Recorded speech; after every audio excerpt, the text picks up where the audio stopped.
আজ আমি বানাবো ধনেপাতা দিয়ে পরোটা। এর জন্য আমি ধনেপাতাগুলোকে ভালো করে ধুয়ে নেব। এবার আমি মিক্সিতে ধনেপাতাগুলো নিয়েছি আর নিয়েছি 5-6টা মতো কাঁচা লঙ্কা নিয়ে এবার একসাথে এগুলোকে পেস্ট করে ফেলবো। ধনেপাতার পেস্টটা আমার করা হয়ে গেছে।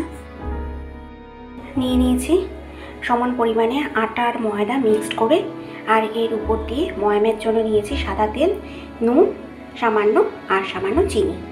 এবার আমি এটাকে একসাথে মিক্সড করে নেব ভালো করে।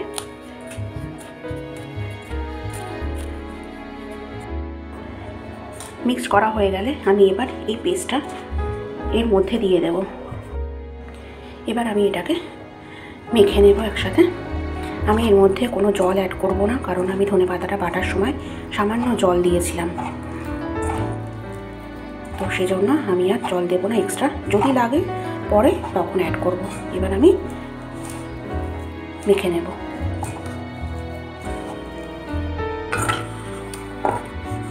আমি এটা মাখার সময় একটু এই কেনা লেবুর রসটা অ্যাড করে দেব। তোমরা যে পাতি লেবু হয় সেটার রসও দিতে পারো, আমি এটা কেনাটা দিচ্ছি।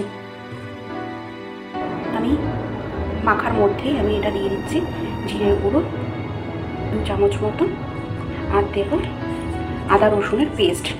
আমি এটা কেনা পেস্ট ইউজ করছি, তোমরা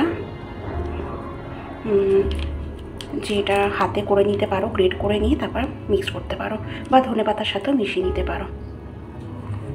এবার আমি দুটোকে একসাথে করে মেখে নেব। আমার এটা মাখা হয়ে গেছে, সব কিছু মিক্স করে নিয়ে আমি এবার এটা থেকে লেচি কেটে নেব। এখানে আমি কয়েকটা ডো বানিয়ে নিয়েছি। এবার আমি এগুলোকে বেলে নেব। ফার্স্টে আমি আটাটাকে গোল করে ফার্স্টে বেলে নেব।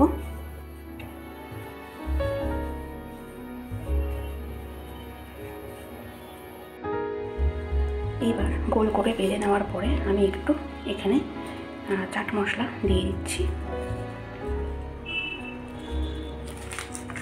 এটাকে ভালো করে একটু স্প্রেড করে নেব।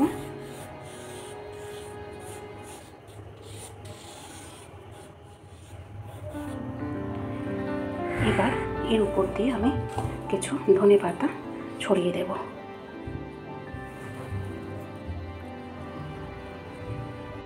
এবার এটাকে ফোল্ড করে দেব। এইভাবে ছড়িয়ে দিলে টেস্টটা ভালো হয়, ধনেপাতার ফ্লেভারটা ভালো পাওয়া যায়। এটাকে আমি একটা ট্রায়াঙ্গেল শেপ দিচ্ছি, দিয়ে এবার আবার এটাকে আমি বেলে নেব। এইভাবে বাকিগুলো করে নেব। এই একইভাবে আমি এটাকেও করে নিচ্ছি। এটা বেলে নেব। এবার আমি একটা চাটু নিয়ে নিয়েছি, নিয়ে সামান্য তেল দিয়ে গরম করে নেব।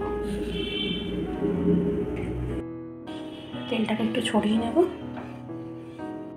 গরম হয়ে গেলে দিয়ে দেবো এর মধ্যে পরোটা।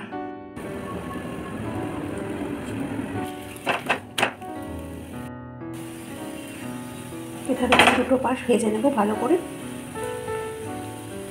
এপিটো পিট করে।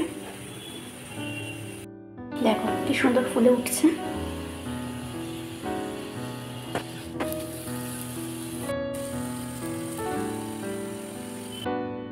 কি সুন্দর পরোটাগুলো ফুলেছে, বোঝাই যাচ্ছে।